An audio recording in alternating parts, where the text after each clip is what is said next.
Et Raphaël Sebaoun a été traumatisé par l'Italie. Et donc, il veut les sauver.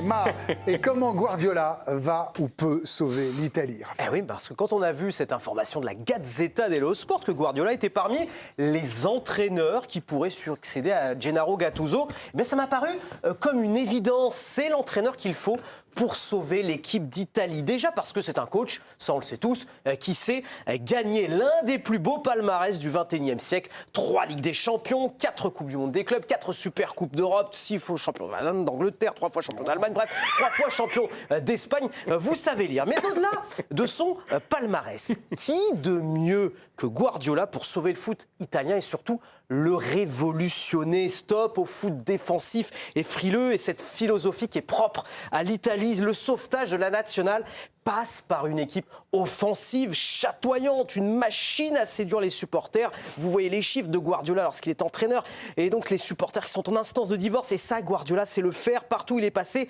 On s'est régalé. Imaginez une équipe d'Italie qui produit du jeu, qui devient une machine à scorer. Bref, une équipe qui marque enfin une rupture avec son passé. Mais pour y parvenir, vous allez me dire, oui, mais Guardiola n'aura pas avec l'Italie ce qu'il a eu avec le Barça, le Bayern ou avec Manchester City. Certes, mais le Pep a cette capacité de savoir transformer des joueurs et à les réinventer. 2 exemples qui me viennent parmi tant d'autres. Vous le voyez, ils sont en train de s'afficher. Philippe Lahm, l'un des 2 meilleurs latéraux du monde. Guardiola a eu l'idée de le replacer au milieu lors de son passage au Bayern, et ce sera un succès énorme. 2e exemple, plus récent, le repositionnement tactique de John Stones à City, défenseur critiqué pour ses erreurs d'inattention, repositionné milieu de terrain. Dans ce nouveau rôle, l'Anglais est un acteur majeur de la victoire finale de son club en Ligue des Champions. Imaginez Guardiola transformer des joueurs en sélection italienne. Enfin, comment Guardiola peut redresser cette sélection qui, depuis 15 ans, n'a pas de grand attaquant. Voilà, cette idée de jouer enfin, ce qu'il adore faire, il le fait plus trop en ce moment, c'est de jouer avec un faux neuf. Il en est l'inventeur dans notre football moderne. Il n'y a plus de Vieri, il n'y a plus de Inzaghi, il n'y a plus de Toni ou encore de Gilardino. Il faut s'appuyer sur les joueurs qui étaient là lors de ce rassemblement, qui sont bien moins bons. Eh bien, il faut rompre avec cette tradition, avec Guardiola. Donc, stop la tradition, vive la révolution, celle d'un entraîneur espagnol qui sauvera la Squadra Azzurra. Merci Raphaël. Les gars, il faut un salarié, vive la révolution, je sais où on est là. Allez Julien Brun, c'est pour vous. Moi, quand il m'a proposé ça ce matin, Raphaël, j'ai trouvé ça plutôt malin, parce que je me suis dit que ça allait, ça pouvait faire parler. Oui. Et qu'est-ce que c'est que ce petit regard? Mais non, mais malin pour qui? Malin pour lui, parce que s'il triomphe là où c'est un champ brûlé, vous imaginez s'il fait repousser des conifères. Oui, mais c'est quasiment, c'est une mission impossible. Oh. Non mais là, on regarde, révolutionner le foot italien, pourquoi pas? Un coach qui sait gagner, il n'y a aucun doute, mais pour le reste, ici, là, transformer des joueurs. Soyons sérieux, en sélection. Sur 4 ans. Oui, mais en sélection. Changer la formation, trouver les gamins. Oui, mais il peut le faire en club, mais en sélection, c'est quand même quasiment impossible. Instaurer son idée de faux neuf, il n'a pas tellement le choix, de toute façon, puisqu'ils n'ont pas de vrai neuf en Italie. Donc, mais ça me paraît être, pour Guardiola, quel est son intérêt? Et jusqu'ici, il a pris toujours des équipes qui étaient au top. Le Barça, le Bayern, Manchester City, il n'a pas pris des risques de fou. Et là, se retrouver sur ce banc-là... City, ils n'étaient pas totalement au top, ils étaient très riches. Et on savait qu'ils allaient être au top. Avec Pellegrini, il ne gagnait pas la Ligue des Champions. La possibilité de gagner des Ligues des Champions, là, il a la possibilité de quoi? De se qualifier pour 1 euro, pour se faire éliminer en poule. Ou le gagner comme il y a 5 ans alors qu'on ne les attendait pas. Ouais, mais c'est quand même, à mon avis, un challenge qui est beaucoup trop risqué, et je pense qu'il n'a rien à y gagner d'une certaine manière. Qui pense qu'il doit y gagner, à quelque chose à y gagner? De toute façon. Alors, je vais faire très court, je te laisserai après le spécialiste d'Italie. Non, mais il a été bon. Pour cette équipe-là, en fait, c'est toujours pas commenter avec l'Italie. Moi, c'est une nation qui m'a toujours... J'habite à côté, enfin, je sais pas, c'est... Moi, un Coupe du Monde sans l'Italie, ça va pas, quoi, en fait. Tu vois, ça fait 3 Coupes du Monde que ça va pas. Ça va pas. Je trouve qu'il faut qu'ils sortent de leur confort, de leur toujours en italien, t'as toujours les 5 mêmes qui reviennent, t'as toujours les... Et à la Fédé, c'est pareil. Donc effectivement, le problème est structurel chez eux. Ils ont tous démissionné aujourd'hui. Voilà, bon. Alicia va tout vous expliquer. Là. Pour tout te dire, j'ai porté le même débat hier à l'équipe du soir, alors ça va encore plus vous surprendre, avec des cases cochées, et c'était Deschamps, mon débat. Parce que pour eux, moi je pense qu'il faut un mec qui est gagné, il faut un mec qui est une figure d'autorité, il faut un mec qui est. Tu vois, oui, non, mais. Donc, Guardiola, Deschamps, un mec, il faut changer un peu secouer le cocotier. C'est ce que disait le PSG qui voulait gagner avec un entraîneur qui a déjà gagné avec des champions. Voilà. Donc, bref. Je sais bien, mais je trouve des arguments. J'ai juste un bémol par rapport à ce sublime comment, c'est qu'il n'a jamais été sélectionneur. Oui. C'est le seul bémol, et que c'est pas le même métier, je pense. Et en ce moment, il y a un énorme chamboulement au sein de la fédération italienne qui est en pleine crise. 2 jours après le nouvel échec de la Nazionale à se qualifier pour la Coupe du Monde, on apprend cet après-midi la démission du président de la fédération italienne, Gabriele Gravina. 9 ans après son arrivée et 2 Coupes du Monde manquées, Gravina s'en va. Un départ qui avait d'ailleurs été réclamé par le ministre des Sports italien. L'élection de son successeur aura lieu le 22 juin, donc on sera fixé bientôt. Dans la foulée, Gianluigi Buffon a également démissionné de son poste de chef de délégation de l'équipe d'Italie. L'objectif principal était de ramener l'Italie à la Coupe du Monde et nous n'y sommes pas parvenus, a déclaré l'ancien gardien de la Juve et du Paris Saint-Germain. Buffon avait notamment été à l'origine de la nomination de Gennaro Gattuso en tant que sélectionneur.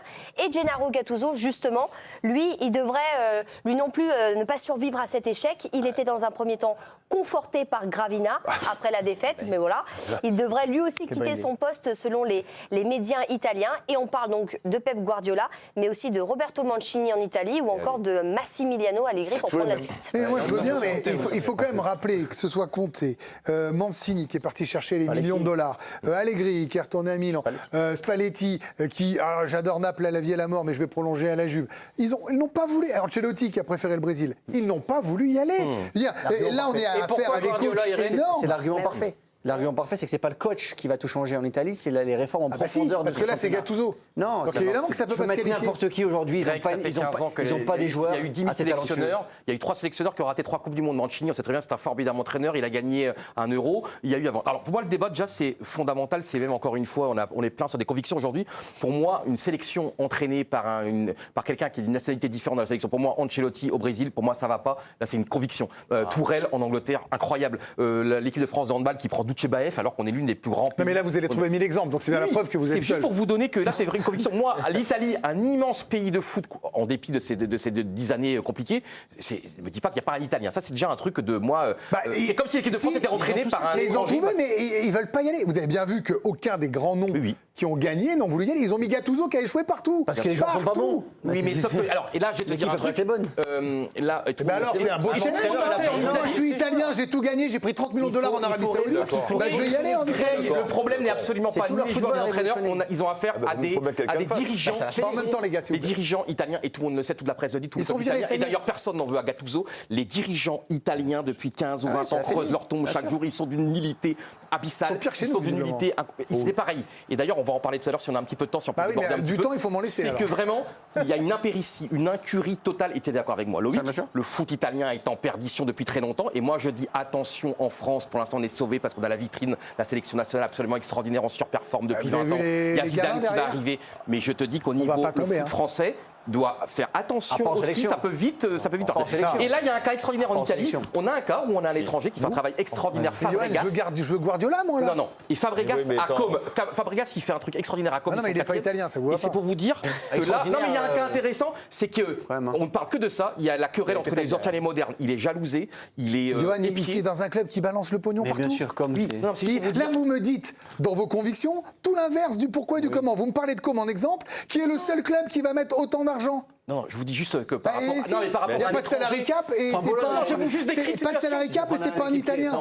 Je décris juste une situation par rapport. Là, on a l'exemple concret parce que je vous dis, imaginons Guardiola arrive en Italie. Là, on a l'exemple concret depuis quelques mois. On a Fabregas qui est en train de révolutionner un petit peu ce qui se passe dans le calcio parce que Comme joue un football extraordinaire. Et donc vous voulez Fabregas? Non, c'est juste, je vous explique juste le truc. Moi, je suis toujours contre dans une sélection. Moi, la France. Vous êtes généralement contre. Et après, on débat. Ah non, j'aime la vie. Non, mais le truc, c'est. Il faut que j'avance. Là, il y a entendu. C'est la formation qui ne va pas. De quoi? C'est la formation qui ne va pas. Non, mais donc il faut reprendre le départ. Donc là, vous cherchez la tête d'affiche à la sélection. Et bien alors, pour donner la confiance. Non, mais moi, alors, Jérôme, je prends 5 secondes. Je vais chercher la tête d'affiche. Pourquoi je suis d'accord avec Raph? Parce que les gamins italiens, ils vont plus jouer au foot. Parce qu'ils vont aller faire du rugby, parce que le rugby tourne. Parce que. Mais ils vont du vélo, du Guardiola, ils vont jouer au foot. Bien sûr que non. Ils vont jouer au foot parce que. Mais parce qu'ils vont revoir leur équipe gagner. Ils vont revoir l'équipe en profondeur, il faut changer les dirigeants. Tu veux pas qu'on soit égoïste 5 minutes? C'est-à-dire T'as pas envie, nous, en tant que consultants journalistes, de voir Guardiola en équipe d'Italie? Non. Bah, Juste si. non. Ah bon Bah, Bah, vous si. êtes des Ah, fous, je l'aime arrêtez. Guardiola, Mais vous êtes des non, mais- malades. moi, je le veux Excusez-moi. Mais même lui, il s'ennuie à City, tout le monde le dit. Bah, il tout est le monde le ailleurs, voit. je le Oui, vois. mais personne n'a allez, les projet, gars. pourquoi il choisit celui-là Mais Il y a non, mais plus je te aucun- dis, Parce c'est qu'il pas est grave. son dans la Gazzetta. Moi, en tant que consultant, Punaise, pas en même temps. en tant que consultant, Guardiola en équipe d'Italie, mais je vais regarder tous les matchs. Bien C'est sûr. un fou. Et on va se Mais repassionner. bien sûr. Mais je suis Je ne d'accord. dis pas qu'en Je Italie, suis ça d'accord peut avec vous. Je demande juste quel est son intérêt à lui Ah, mais- d'accepter Et ben ce enfin projet-là. le challenge de se mettre en danger, et je terminerai là-dessus, plutôt que d'aller toujours dans des challenges où il va gagner, ce qu'il a toujours fait.